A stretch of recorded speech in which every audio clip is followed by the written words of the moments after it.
Happy Friday, everybody. This is your Trader Exclusive. I'm Joe Cusick, Vice President of Wealth and Asset Management at MoneyBlock.com.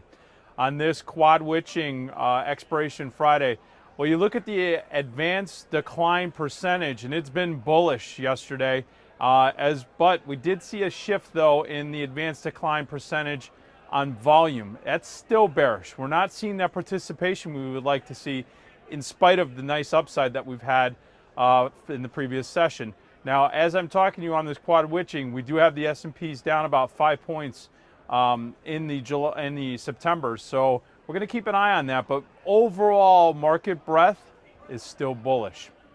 Now, if you look at the consumer cyclicals and the XLY, which is the consumer discretionary, finance. If you look at also tech as well as healthcare.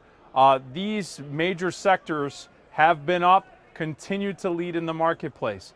Now the S&Ps, specifically looking at the spiders, broke above the psychological technical level of a price level of 212, which has been resistance for the last few sessions.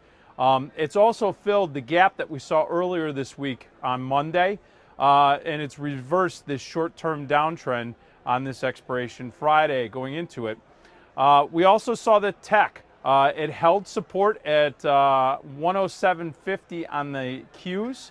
It actually broke through resistance with some actual force on the 110. And so we basically have it breaking out, which has been in a downward triangle, technically speaking. We did see the real strong leadership out of small caps.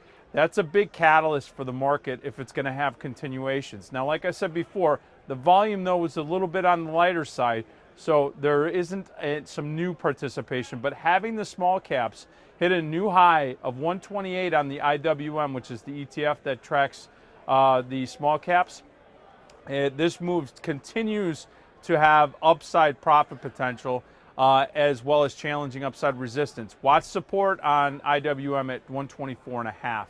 Taking a look at the bonds got an oversold bounce yesterday. If you look at TLT, which is the ETF that tracks the 10-year, 30-year, it's like 20-year hybrid, that basically bounced at 117. It still remains in a downtrend, so don't get any hope, any of you bond bulls. 123 on TLT is going to be the resistance point. The dollar, well, the dollar fell after the Fed announcement, as we saw earlier this week, and it remains in a short-term downtrend. If you look at UUP, which is the ETF that tracks the buck, resistance is firmly at 25 bucks. You're going to need to break through that if you're going to see dollar strength come into play.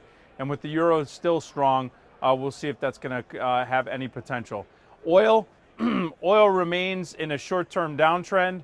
You're going to have support right around 20.5, so keep an eye on that. And then finally, gold. Gold broke out. It bounced off of GLD, bounced off the 114.5 level. It's reversed its short-term downtrend. We're going to see if resistance starts to kick in right around that 115.5 level, somewhere around there, 115.5, 116 on GLD. Well, that's it for your Traders Exclusive on this quad witching expiration Friday. This is Joe Cusick, Vice President of Wealth and Asset Management at MoneyBlock, wishing you a great rest of the trading day and a great weekend. See you next week.